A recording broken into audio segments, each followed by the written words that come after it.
ഒന്ന് പല്ല് പോലും തേക്കാണ്ട് കുർബാനക്ക് പോയതും പാതിരാ കുർബാനയുടെ ഇടയിൽ വെച്ച് പിള്ളേരുടെ ഫുഡ് നോക്കി വെള്ളം ഇറക്കിയ കഥയൊക്കെ നമ്മ പറഞ്ഞിട്ടുണ്ട്. പക്ഷേ ഞാൻ പള്ളിയിൽ മാത്രമല്ല അമ്പലത്തിലും പോയിട്ടുണ്ട്. ഇപ്പോഴല്ല, ചെറുപ്പത്തിൽ. കറക്റ്റായിട്ട് പറഞ്ഞതിന് ഒരു 4 പഠിക്കുമ്പോൾ. അന്നൊക്കെ സ്കൂളിൽ പോയിക്കൊണ്ടിരുന്ന സ്കൂൾ വാനാണ്. സംഭവം ഒരു 20 മിനിറ്റ് നടക്കാവുന്നതേ ഉള്ളൂ. പക്ഷെ വീട്ടുകാർക്ക് ഭയങ്കര സ്നേഹമായതുകൊണ്ട് വാനിന് പോയാൽ മതി എന്ന് പറഞ്ഞു. അങ്ങനെ ഒരു ദിവസം, കാര്യം ഞാൻ കറക്റ്റായിട്ട് ഓർക്കാനുള്ള, എന്തോ അന്ന് വാൻ ഉണ്ടായിരുന്നില്ല. അങ്ങനെ ഞാനും എൻ്റെ ഒരു ഫ്രണ്ടും കൂടെ നടന്നു പോകാമെന്ന് വിചാരിച്ച്. അന്നൊക്കെ നടന്നു പോകണമെന്ന് പറഞ്ഞാൽ എന്തോ വലിയ കാര്യം. അങ്ങനെ ഞങ്ങൾ രണ്ടാളും കൂടെ ഒരു ഷോർട്ട് കട്ട് പിടിച്ചങ്ങ് നടന്നു. പോണ വഴിക്കാണെങ്കിൽ അവിടെ ഒരു ദുർഗാദേവിയുടെ അമ്പലമുണ്ട്. അവളാണെങ്കിൽ ഒന്ന് കയറി തൊഴണമെന്നും പറഞ്ഞു. എനിക്കാണെങ്കിൽ അമ്പലം എന്നൊക്കെ പറഞ്ഞാൽ ഭയങ്കര ക്യൂരിയോസിറ്റിയാണ്. കാരണം നമ്മ ആ ടൈമിലൊക്കെ പുറത്തുനിന്ന് കണ്ടിട്ടേ ഉള്ളൂ. ഞാൻ നിന്ന് പരിഗണന കണ്ടപ്പോൾ തന്നെ അവൾക്ക് കാര്യം കത്തി. അവളെന്നോടപ്പം തന്നെ ചോദിച്ച് കയറുന്നുണ്ടാവുന്നു. കേൾക്കേണ്ട താമസം ഞാനപ്പം തന്നെ ചാടി അങ്ങ് കയറിയില്ലേ.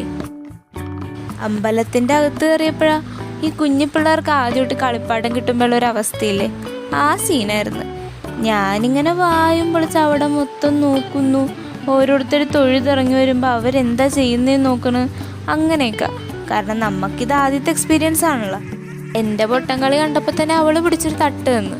പിന്നെ അവൾ പ്രാർത്ഥിക്കുമ്പോൾ കൂടെ പ്രാർത്ഥിക്കുന്നു, അവൾ പോകുമ്പോൾ കൂടെ നടക്കുന്നു. അങ്ങനെ ഫുൾ അവളുടെ കോപ്പി ക്യാറ്റായിരുന്നു. അങ്ങനെ തിരിച്ചിറങ്ങുന്ന ടൈമിലല്ലേ ആ കാര്യം സംഭവിക്കണം. സംഭവം എന്താണെന്ന് വെച്ച് കഴിഞ്ഞാൽ അന്യമതസ്ഥർക്ക് ക്ഷേത്രത്തിൽ പ്രവേശനമില്ല. ഈ സംഭവം ആ പന്നി എൻ്റെ അടുത്ത് പറഞ്ഞിട്ടുണ്ടായിരുന്നില്ല. എൻ്റെ കഴുത്തിലാണെങ്കിൽ കൊന്തേമുണ്ടായിരുന്നു. അവിടെയാണെങ്കിൽ 2 അങ്കിളുമാർ ആരെയോ കാര്യമായിട്ട് വഴക്ക് പറഞ്ഞുകൊണ്ടിരിക്കാൻ. തീർന്നില്ലേ, ഓടണോ നിൽക്കണോ എന്ത് ചെയ്യണോന്ന് അറിഞ്ഞൂടാ. ഒരു നിമിഷം ചൂരലും പിടിച്ചിട്ടിരിക്കണം അപ്പൻ്റെ മുഖം മനസ്സിൽ കൂടെ ഒന്ന് മിഞ്ഞു മാഞ്ഞു പോയി.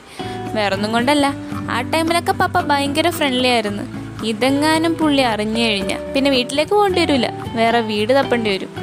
കാരണം ഒന്ന് പള്ളിയിൽ പോയില്ലെങ്കിലാ, ഒന്നും വേണ്ട 6 മണിക്ക് മുന്നേ വീട്ടിൽ കയറിയില്ലെങ്കിലാ, അല്ലെങ്കിൽ 6 മണിക്ക് മുന്നേ മേലെ കഴുകിയില്ലെങ്കിലാ രൂപത്തിൻ്റെ നടയെ മുട്ടൂത്തി ചേർത്തു. അത്രക്ക് ഫ്രണ്ട്ലി. എൻ്റെ കിളി പോയ നിപ്പ് കണ്ടപ്പോഴത്തേക്ക് അവൾ പിടിച്ചൊരു തട്ട് തന്നിട്ട് എന്നെയും കൊണ്ട് അമ്പലത്തിൽ നിന്ന് ഇറങ്ങി. പരിങ്ങി ഞാൻ അങ്ങോട്ട് ഇറങ്ങിക്കഴിഞ്ഞപ്പോഴല്ലേ ശ്വാസം നേരെ വീണ. സംഭവം വേറെന്തോ കാര്യത്തിന് ആരെയോ വഴക്ക് പറഞ്ഞുകൊണ്ടിരിക്കണമായിരുന്നു. വെറുതെ ഒന്ന് പേടിച്ച് കുറേ എനർജി വേസ്റ്റായി.